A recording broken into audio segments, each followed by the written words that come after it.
सब्र का फल मीठा होता है। दोस्तों, यह प्रसिद्ध मुहावरा तो आपने सुना ही होगा, जो यह कहना चाहता है कि इंसान को अपने मन में धैर्य रखना चाहिए, क्योंकि सब कुछ धीरे धीरे ही होता है। अगर कोई माली एक ही दिन में किसी पौधे को 100 घड़े पानी से भी सींच दे, तब भी फल मौसम आने पर ही लगेंगे। इसीलिए जीवन में बड़ी सफलताओं का स्वाद चखने के लिए इंसान के भीतर धैर्य होना आवश्यक है। चाहे जॉब में करियर बनाना हो, बिजनेस सेट करना हो या फिर अपने सपनों को पूरा करना हो, सब्र सफलता के सफर में मील के पत्थर का काम करता है। आज की इस भागदौड़ भरी दुनिया में, जहां हम 2 मिनट में बन जाने वाली मैगी की तरह सब कुछ जल्दी से हासिल कर लेना चाहते हैं, जिसके चलते सब्र और धैर्य जैसे कॉन्सेप्ट कहीं पीछे छूटते जा रहे हैं। आज के इस वीडियो में हम धैर्य और बड़ी सफलताओं को हासिल करने में धैर्य मतलब पेशेंस कितना महत्वपूर्ण भूमिका निभाता है, इस बारे में विस्तार से जानेंगे एक कहानी के माध्यम से। एक बार एक व्यक्ति एक महात्मा जी के पास जाता है और उनसे कहता है, मुनिवर, मेरे साथ एक बहुत ही बड़ी समस्या है कि मैं किसी एक लक्ष्य पर लंबे समय तक टिक ही नहीं पाता हूँ। मैं अक्सर उत्साह में आकर अपने लिए कोई लक्ष्य निर्धारित कर लेता हूँ और कुछ समय तक उस पर काम भी करता हूँ, लेकिन कुछ समय पश्चात जब मुझे मनचाहे परिणाम नहीं मिलते तो मेरा मन उस काम से ऊबने लगता है, भटकने लगता है। फिर मैं उस काम को छोड़कर किसी दूसरे काम को अपना लक्ष्य बना लेता हूँ और फिर उस लक्ष्य के साथ भी यही होता है। जब मुझे उसमें भी मनचाहे परिणाम नहीं मिलते तो मैं उसे भी छोड़ देता हूँ और किसी तीसरे काम को लक्ष्य बना लेता हूँ और सालों से मेरे साथ यही होता जा रहा है। मुझे यह भी पता है कि अपने बार बार लक्ष्य बदलने की आदत की वजह से ही मैं आज तक किसी भी काम में सफल नहीं हो पाया हूँ। लेकिन मैं क्या करूँ, बहुत प्रयास करने के बाद भी मैं अपनी इस आदत को छोड़ नहीं पा रहा हूँ। मुनिवर, मैं आपके पास बड़ी उम्मीद लेकर आया हूँ। कृपया मुझे कोई ऐसा तरीका बताएं जिससे मैं अपनी इस आदत को छोड़कर एक लक्ष्य पर तब तक टिका रह सकूं जब तक मैं उस लक्ष्य को हासिल ना कर लूं। महात्मा जी ने उस व्यक्ति की बात पूरे ध्यान से सुनी और फिर गंभीर स्वर में कहना शुरू किया कि सब्र और सहनशीलता ये वो अंदरूनी ताकत है जो केवल मजबूत लोगों में होती है। धैर्य के साथ काम करने से परिणाम अच्छे मिलते हैं, परंतु यह जरूरी तो नहीं कि परिणाम हर बार हमारी उम्मीद के अनुसार और अच्छे ही हों। बहुत बार ऐसा होता है कि हमारी कोशिश के बावजूद कुछ ना कुछ कमी रह जाती है और परिणाम हमारी उम्मीद को पूरा नहीं करता। ऐसी स्थिति में ज़्यादातर लोग अपना धैर्य खो देते हैं, जबकि ऐसे समय में ही इंसान के धैर्य की असली परख होती है। सब्र का टूट जाना अक्सर आम बात है और यह तब होता है जब चीज़ें उतनी जल्दी नहीं होती जितनी जल्दी हम चाहते हैं। लेकिन यह आदत आम बात तभी तक है जब यह एक निश्चित समय के लिए हो और इससे होने वाला नुकसान कम हो। बार बार और जल्दी जल्दी अपने धैर्य को खोना हमें शारीरिक और मानसिक नुकसान पहुंचाता है, साथ ही यह हमारे सामाजिक जीवन को भी बर्बाद कर सकता है, क्योंकि बार बार अपना सब्र खोने से लोगों का हम पर से विश्वास खत्म हो जाता है। जाहिर सी बात है, ऐसी मानसिकता के साथ तुम अपने लक्ष्य पर केंद्रित कैसे रह पाओगे। और आज के इस भागदौड़ भरी जिंदगी में, जहां मन को भटकाने वाली इतनी सारी चीजें हैं, ऐसी स्थिति में लंबे समय तक किसी एक काम पर अपने ध्यान को लगाए रख पाना बहुत मुश्किल होता जा रहा है। तो फिर इसका समाधान क्या है? इसका समाधान है मन को शांत रखने का प्रयास और जागरूकता का अभ्यास करना। जागरूकता यानी मन को वर्तमान में स्थिर और केंद्रित रखना। वर्तमान में जो कुछ भी हो रहा है उसमें डूब जाना, खो जाना, लीन हो जाना ही जागरूकता है। ध्यान रहे, इसमें अतीत या भविष्य से हटकर पूरी तरह से वर्तमान में रहना होता है और तुम जो कुछ भी कर रहे हो उसे पूरी तरह से महसूस करना है। यह एक ऐसा अभ्यास है जिसे नियमित रूप से करने से तुम इसे जिंदगी के हर पहलू में लागू कर सकते हो। जागरूकता और ध्यान का अभ्यास करने के कई गजब के शारीरिक और मानसिक फायदे होते हैं। जैसे इसके नियमित अभ्यास से अच्छी नींद आती है, तनाव कम होता है, इंसान पूरे दिन हल्का और खुश महसूस करता है। साथ ही मन शांत रहता है और एकाग्रता भी बढ़ती है, जिससे लोग अपने काम पर अच्छे से ध्यान दे पाते हैं। ध्यान और जागरूकता का महत्व और इसके फायदे के बारे में जानने के बाद अब अगला प्रश्न उठता है कि जागरूकता का अभ्यास कैसे करना है और कौन सी जरूरी बातों का ध्यान रखना है। तो सबसे पहले तुम्हें एक मजबूत इरादा बनाना चाहिए और इसके फायदों को ध्यान में रखते हुए तुम्हें यह अच्छे से पता होना चाहिए कि तुम जागरूकता और ध्यान का अभ्यास करना क्यों चाहते हो। जब इसके पीछे कोई मजबूत कारण होगा तभी तुम इस अभ्यास को लंबे समय तक कर पाओगे। जैसे किसी के लिए ये कारण अपना तनाव कम करना हो सकता है, तो कुछ लोगों के लिए अच्छी नींद आना। तो सबसे पहले तुम्हें यह तय करना है कि ध्यान या जागरूकता के पीछे तुम्हारा अपना कारण क्या है। अब जब तुमने यह तय कर लिया कि तुम्हें अभ्यास क्यों करना है, तो सबसे पहले तुम्हें अपने अतीत और भविष्य के फालतू के विचारों को बाहर का रास्ता दिखाना है। तुम्हें यह पता होना चाहिए कि तुम्हारी ऊर्जा अतीत के लिए पश्चाताप या भविष्य के लिए चिंता करने के लिए नहीं है, बल्कि अपने वर्तमान पर ध्यान देकर अपने जीवन को एक नई दिशा देने के लिए है। तुम्हें अपने आज के लक्ष्यों पर ध्यान देकर अपने भविष्य की वागडोर अपने हाथों में लेनी है। अब यहां जागरूकता के अभ्यास में दूसरी बात आती है ध्यान देने की, यानी खुद को एकाग्रचित करने की। और इसके कई तरीके हैं। पहला, तुम किसी जगह पर आरामदायक स्थिति में बैठ जाओ और अपनी आती जाती सांसों पर ध्यान दो कि कैसे तुम्हारी सांसें तुम्हारी नाक के अंदर जा रही हैं और कैसे बाहर निकल रही हैं। सारा ध्यान इसी पर लगाना है। दूसरा तरीका है कि तुम शांति से बैठकर अपने मन में चलने वाले विचारों को ध्यान से देख सकते हो।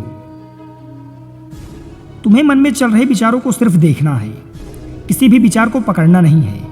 विचार आएंगे और गायब हो जाएंगे, तुम्हें बस देखना है। सड़क के किनारे बैठे उस आदमी की तरह जो वहां से आते जाते राहगीरों को देख रहा है लेकिन किसी को रोक नहीं रहा। या कुछ लोग अपने भगवान या मंत्रों का भी जाप करते हैं, जिसका जहां मन लगे, जिसके लिए जो तरीका काम करे। सभी सही है, पर यहां सबसे महत्वपूर्ण बात है ध्यान देने की, एकाग्रचित रहने की, फिर वो चाहे किसी भी तरीके से हो। इसी तरह जागरूकता का अभ्यास करने का एक और जबरदस्त तरीका है, वह है अभी वर्तमान में तुम्हारे आसपास जो भी कुछ हो रहा है उस पर ध्यान देना। जैसे किसी चीज की आवाज, सुगंध, हवा, या फिर तुम कहीं चल रहे हो तो उसके आसपास की हर एक चीज पर बारीकी से ध्यान दो। ऐसे ही अगर कुछ खा रहे हो तो उसका स्वाद, आकार, रंग और सुगंध, हर एक चीज को देखते और महसूस करते उसे खाना। इस तरह अपनी सारी इंद्रियों की मदद से जागरूकता का अभ्यास बड़े ही शानदार तरीके से किया जा सकता है। इसमें अलग से किसी शांत जगह पर जाने की जरूरत नहीं, बल्कि जो कुछ भी तुम कर रहे हो बस उसे महसूस करना है।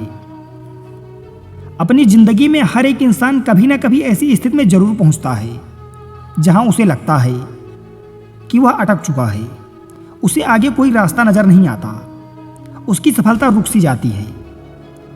असल में हम कितनी ही सटीक योजना क्यों ना बना लें, कुछ बाहरी परिस्थितियां हमारे हाथ में नहीं होती, या फिर कभी हम अपनी क्षमताओं का सही अनुमान नहीं लगा पाते और ऐसे लक्ष्य तय कर लेते हैं जो उस समय हमारे लिए हासिल कर पाना लगभग असंभव होता है। तो ऐसी स्थिति में सब कुछ छोड़ देने का मन करता है। इसी वजह से ज्यादातर लोग लक्ष्य तो निर्धारित कर लेते हैं लेकिन अपनी योजना पर लंबे समय तक टिक नहीं पाते और हार मानकर अपना लक्ष्य बदल देते हैं या फिर योजना। जबकि बहुत बार ऐसे पलों में बस एक धक्के की जरूरत पड़ती है जो हमें उत्साहित कर सके। जब किसी काम में हमारी प्रगति हमारी उम्मीद से कम होती है या फिर नहीं होती, तब हम सबसे पहले उस काम को ही छोड़ देना चाहते हैं। यह स्वाभाविक है क्योंकि यही सबसे आसान काम लगता है उस समय, लेकिन यही सबसे खतरनाक भी है क्योंकि अगर बार बार हार मान लेने की आदत पड़ गई तो फिर किसी भी काम में सफल होना तुम्हारे लिए बहुत मुश्किल हो जाएगा। ऐसी स्थिति में तुम्हें अपनी मानसिकता को बदलने की जरूरत है। सबसे पहले जो हो रहा है उसका सही से मूल्यांकन करना, गलतियों का पता लगाना और फिर उसके हिसाब से योजनाओं को नए तरीके से बनाने की जरूरत होती है। भविष्य की चिंता छोड़कर वर्तमान के काम पर ध्यान लगाना और मन लगाकर अपने काम को पूरी जागरूकता के साथ करना तुम्हें फिर से अंदर से उत्साह से भर देगा। तुम्हें इस बात को हमेशा याद रखना है कि मुश्किलें और असफलताएं भी जिंदगी का एक हिस्सा हैं। ये हमें कुछ नया सिखाते हैं और हमारे व्यक्तित्व के निर्माण में महत्वपूर्ण भूमिका निभाते हैं। अपनी मानसिकता को एक नई सोच देकर तुम सफलता के पीछे आने वाली छोटी छोटी असफलताओं को एक मौके के रूप में देख सकते हो। तुम्हें अपने अंदर एक सकारात्मक मानसिकता विकसित करनी चाहिए जो कभी भविष्य में आने वाली चुनौतियों के लिए तुम्हें मानसिक रूप से तैयार रखेगा। तुम अपने सोचने का नजरिया बदलकर अपनी परिस्थितियां बदल सकते हो। हमेशा ऐसे लक्ष्य तय करो जो हासिल किए जा सकते हो। अक्सर असफलता या आगे ना बढ़ने का एक बड़ा कारण यह भी होता है कि व्यक्ति खुद से ऐसी ऐसी उम्मीदें पाल लेता है जिसे पूरा कर पाना बहुत ही मुश्किल होता है और फिर वह जल्दी ही निराश या उदास हो जाता है। अगर तुमने समाज या घर वालों के दबाव में आकर कोई ऐसा लक्ष्य तय कर लिया जो ना तो वास्तविक है और ना ही पाने योग्य है, तो फिर तुम उसे पाने के लिए चाहे कितनी ही अच्छी योजनाएं बना लो, सफलता मिलने की संभावना बहुत ही कम होती है। हम अपने आसपास देखते हैं कि लोग सालों साल अवास्तविक लक्ष्य बनाकर उसके पीछे बर्बाद कर देते हैं और आखिरकार एक दिन थककर हार मान लेते हैं। अगर सही योजना और कड़ी मेहनत के बाद भी तुम्हें उचित परिणाम नहीं मिल रहे हैं, तो फिर तुम्हें अपने लक्ष्य में कुछ बदलाव करने की जरूरत है और ऐसा करने से तुम किसी से कमजोर नहीं हो जाती। हम सब अलग हैं, हमारे अंदर अलग अलग विशेषताएं हैं, हमारी सोच अलग है, हमारी परिस्थितियां अलग हैं, हमारे सपने अलग हैं। इसीलिए किसी की देखा देखी, किसी की नकल ना करी, किसी के दबाव में ना आकर तुम अपने लिए वो लक्ष्य बनाओ जो तुम्हारे लिए सबसे सही हो। तभी तुम अपना सर्वश्रेष्ठ प्रदर्शन कर सकते हो और इसमें सफल होने की संभावना भी है। जब लोगों को उम्मीद के अनुसार परिणाम नहीं मिलते तो वो भूल जाते हैं कि उन्होंने ये लक्ष्य क्यों बनाया था। अपने लक्ष्य हासिल करने के लिए जब हम योजनाएं बनाते हैं तो इसके पीछे दो प्रमुख कारण होते हैं, एक आंतरिक और दूसरा बाहरी। जब किसी भी काम में प्रगति धीमी पड़ जाए या तुम्हारा उस काम को करने में मन ना करे या फिर तुम हार मान लो कि अब मुझसे नहीं होगा, ऐसी स्थिति में तुम्हें अपने क्यों को याद करना है कि तुमने ये लक्ष्य क्यों बनाया था। खुद को याद दिलाना है कि तुम अगर हार मान लोगी तो इससे तुम्हारे अपने और तुमसे जुड़े लोगों के जीवन में क्या प्रभाव पड़ेगा। अपने लक्ष्य के पीछे के मजबूत कारण को याद करना तुम्हें ऐसी स्थिति में हौसला देगा जब तुम हार मानने वाले होगे। तुम्हारी उम्मीदें यह बताती हैं कि जो काम कर रहे हो उसका परिणाम कैसा होना चाहिए। हम कितनी और कैसी उम्मीदें रखेंगे यह बहुत सी चीज़ों पर निर्भर करता है, जैसे हमारे अतीत के अनुभव, समाज की राय, बाहरी परिस्थितियां इत्यादि शामिल हैं। तुमने भी अनुभव किया होगा कि जब तुम्हारे परिवार, समाज या आसपास के लोग जब अच्छा कर रहे हों तब तुम्हारे ऊपर उनसे अच्छा करने का तनाव बढ़ने लगता है। लेकिन ऐसी स्थिति में तुम्हें किसी की देखा देखी या दबाव में आकर कोई काम नहीं करना चाहिए, बल्कि अपनी काबिलियत, समय और परिस्थिति की जानकारी के अनुसार ही अपना लक्ष्य तय करके उस पर काम करना चाहिए। वैसे भी इस दुनिया में सबके सारे सपने कहाँ पूरे होते हैं, लेकिन उम्मीद पूरी ना होने की स्थिति में कुछ लोग टूट जाते हैं और हार मान लेते हैं, जबकि वहीं दूसरी तरफ कुछ लोग नए सिरे से, नए जोश के साथ उस काम को पूरा करने में जुट जाते हैं। कभी सोचा है ऐसा क्यों होता है कि एक परिस्थिति में लोग इतनी अलग अलग प्रतिक्रियाएं क्यों देते हैं? क्योंकि हम सब एक दूसरे से अलग हैं, हमारी सोच और क्षमताएं अलग अलग हैं। वैसे तो उम्मीद या अपेक्षाएं रखना गलत नहीं है, लेकिन यह हमें अंदर से उत्साहित और जोशीला बनाए रखती हैं। लेकिन ज़रूरत से अधिक उम्मीद और अपेक्षाएं रखना चिंता और तनाव का कारण बन सकती हैं। इसीलिए हमारी अपेक्षाएं हमेशा वास्तविक होनी चाहिए, क्योंकि निराशा का सबसे बड़ा कारण होता है अवास्तविक लक्ष्य बना लेना। तुम्हें अपने लक्ष्य तय करने से पहले अपनी योग्यता, अपनी जानकारी, पसंद, परिस्थितियां, समय और उपलब्ध संसाधन पर ध्यान देना चाहिए और उसी के अनुसार अपना लक्ष्य बनाना चाहिए, ताकि तुम अपनी क्षमताओं और जानकारियों का सही उपयोग करके अपना सर्वश्रेष्ठ प्रदर्शन कर सको, ना कि किसी की देखा देखी या प्रभाव में आकर खुद को ऐसे काम में झोंक दो जिसके लिए तुम्हें बाद में पछताना पड़े।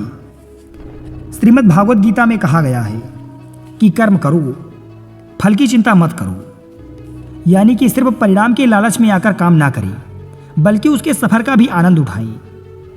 परिणाम मिलने में समय लगता है और बहुत बार वो हमारी उम्मीद से मेल नहीं खाता, लेकिन जब हम उस काम की प्रक्रिया में खुशी महसूस करना शुरू कर देते हैं, तब हम अपना सर्वश्रेष्ठ कर रहे होते हैं। फिर वह काम हमारे लिए काम नहीं बल्कि आनंद का स्रोत बन जाता है। सफलता की राह पर अक्सर उतार चढ़ाव आते ही रहते हैं, बहुत सी मुश्किलें और चुनौतियों का सामना करना पड़ता है। इसी तरह बहुत बार परिणाम तुम्हारी सोच के बिल्कुल विपरीत होगा, लेकिन तुम्हें उस काम को करने में ही आनंद आ रहा है, तो तुम उदास और हताश होने से बच जाओगे। कहते हैं कि जिंदगी का क्या भरोसा कब किस मोड़ पर ले आई। जीवन पूरी तरह से अनिश्चित है और हमेशा हमारी योजनाओं के अनुसार चीजें नहीं हो सकती, बल्कि इसमें बाहरी परिस्थितियां भी अपना असर डालती हैं, जिन पर हमारा कोई बस नहीं होता। इसीलिए जरूरी है कि हमारी उम्मीदों में थोड़ा लचीलापन हो। हमें किसी भी तरह से अनचाहे परिणाम के लिए हमेशा मानसिक रूप से तैयार रहना चाहिए।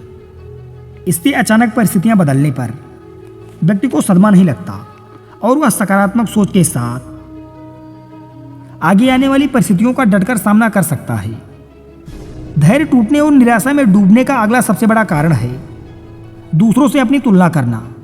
क्या चीते की रफ्तार की तुलना हाथी के चाल से करके इन दोनों में से किसी एक को दूसरे से कम समझना चाहिए? क्या शेर और मगरमच्छ की तुलना की जा सकती है? यह दोनों ही अपने अपने क्षेत्र के सिकंदर हैं। हम सभी एक दूसरे से अलग हैं, हमारा व्यक्तित्व तो अलग है। इसीलिए तुलना किसी भी प्रकार से फायदेमंद नहीं होती। हर किसी का अतीत अलग था, परिस्थितियां अलग थी। बेवजह की तुलना करना हमें तनाव में डाल सकता है, जो हमारे काम और स्वास्थ्य दोनों के लिए सही नहीं है। इसीलिए दूसरों में अपनी तुलना करने की बजाय अपने काम पर ध्यान लगाओ। लक्ष्य हासिल करने की दिशा में मनचाहे परिणाम ना मिलने पर कभी खुद को दोष ना दो। खुद के प्रति ज़्यादा कठोर होना भी ठीक नहीं है, क्योंकि लगातार खुद को ही दोष देते रहने से हालात तो बदलेंगे नहीं, बल्कि तुम्हारा आत्मविश्वास और आत्मसम्मान बुरी तरह से प्रभावित होगा, जिसका परिणाम यह होगा कि तुम फिर से नए तरीके से शुरुआत करने में खुद को बेबस महसूस करोगे। कहते हैं जैसा इंसान सोचता है एक दिन वैसा ही बन जाता है। इसीलिए यह जरूरी है कि हम इस बात को लेकर जागरूक रहें। जीवन में मुश्किलें और चुनौतियां आने पर सबसे पहले वही लोग अपना धैर्य खोते हैं जिनका मन अशांत और बेचैन होता है, यानी जिनके मन और शरीर के बीच तालमेल ठीक नहीं होता। तो अगर अपने मन और शरीर के बीच ठीक से तालमेल बिठाना सीख लो, तो अपने ज़्यादा धैर्य और आत्मविश्वास के साथ आने वाली चुनौतियों का सामना कर सकते हो। तो वह प्रश्न उठता है कि शरीर और मन के बीच संतुलन कैसे बनाया जाए।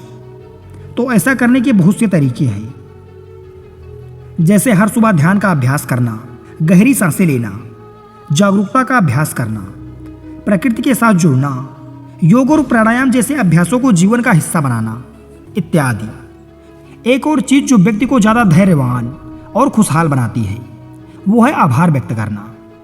इंसान का पूरा ध्यान उन चीजों पर होता है जो उसके पास नहीं है, तो यह उसके अंदर बेचैनी पैदा करती है। फिर वह इस बेचैनी में आकर अपना धैर्य खो देता है और ऐसा निर्णय करने लगता है जो उसे असफलता की ओर ले जाते हैं। फिर यह असफलता उसे और बेचैन कर देती है और फिर इस तरीके से यह एक चक्र बन जाता है जिस पर व्यक्ति उलझ कर रह जाता है।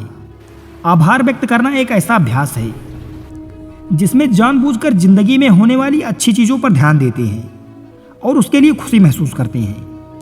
हमें हर दिन थोड़ा सा समय निकालकर हर उस छोटी से छोटी चीज़ के लिए आभार प्रकट करना चाहिए जिसने हमारे जीवन को खुशहाल, समृद्धि और आसान बनाया है। धन्यवाद अदा करने का यह अभ्यास हमारी मानसिकता को बदलकर हमारे अंदर धैर्य विकसित करने में एक महत्वपूर्ण भूमिका निभाता है। अगली चीज जो इंसान के अंदर धैर्य विकसित करती है वो है अपने समय का सही उपयोग करना। तुमने देखा होगा कि कुछ लोग समय की कमी का रोना रोते रहते हैं, जबकि समय सबके पास एक बराबर है। दिन के 24 घंटे और हफ्ते के 7 दिन। इसी समय का सदुपयोग करके कुछ लोग बहुत बड़ी सफलता को भी हासिल कर लेते हैं, तो कुछ लोग तो ठीक से अपने दिन को खत्म भी नहीं कर पाते। इन दोनों ही प्रकार के लोगों में सिर्फ एक ही फर्क है, वो है अपने समय का सदुपयोग करना।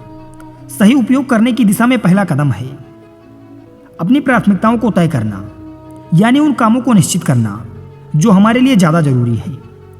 फिर उन्हें पूरा करने की योजना बनाकर एक समय सीमा तय करना। काम पूरा करने की समय सीमा निश्चित करना जरूरी है, क्योंकि यही हमें अनुशासित करता है, वरना टाल मटोल करना तो इंसानी स्वभाव है। जितनी भी बड़ी हस्तियां हुई हैं, सब में एक बात समान है कि उन्होंने समय और धैर्य का महत्व समय रहते समझ लिया था। जब हमें कोई दूरगामी लक्ष्य प्राप्त नहीं होते हैं तो उसकी सफलता के लिए धैर्य का होना कितना महत्वपूर्ण है, ये बात उन सबको भली भांति पता थी। कुछ लोग धैर्य और सब्र को गलत तरीके से समझते हैं। उन्हें लगता है हाथ पर हाथ रखकर इंतजार करना ही धैर्य है, जबकि धैर्य एक सतत चलने वाला कर्म है। धैर्य के साथ लगातार परिश्रम करना भी जरूरी है, तभी हम अपना लक्ष्य हासिल कर सकते हैं। हर काम के लिए एक निश्चित समय लगता है। बदलता मौसम भी इस बात को सिद्ध करता है। बड़े और महत्वपूर्ण लक्ष्यों को हासिल करने में समय, दृढ़ता और धैर्य लगता है। बड़े लक्ष्य के लिए बड़े धैर्य की भी आवश्यकता होती है, क्योंकि धैर्य हमें डटे रहने में मदद करता है।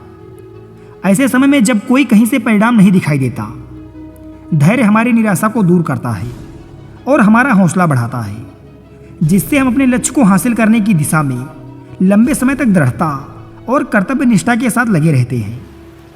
इतना कहने के बाद महात्मा जी ने अपनी बात समाप्त की और वे मौन हो गए। अब तक उस व्यक्ति को भी धैर्य और सफलता प्राप्ति में संबंध का पता चल चुका था। उसने महात्मा जी का धन्यवाद किया और वहां से चला गया। प्यारे दोस्तों, अगर आप भी अपने जीवन में कोई बड़ा मुकाम हासिल करना चाहते हैं तो धैर्य और पूरे आत्मविश्वास के साथ लगे रहें। यदि आप आधे रास्ते में ही रास्ता बदल लेते हैं तो आपका अब तक का समय जो आपने उस रास्ते को दिया है वो व्यर्थ हो जाएगा। इसीलिए धैर्य के साथ अपने लक्ष्य पर बढ़ते चलो। पता नहीं किस मोड़ पर सफलता आपका इंतजार कर रही हो, तो इसीलिए धैर्य के साथ निरंतर अपने कर्म को करते रहें। सफलता आपको अवश्य मिलेगी। इन्हीं शुभकामनाओं के साथ मिलते हैं किसी अन्य वीडियो में, जिंदगी से जुड़े किसी अन्य गंभीर टॉपिक के साथ। धन्यवाद।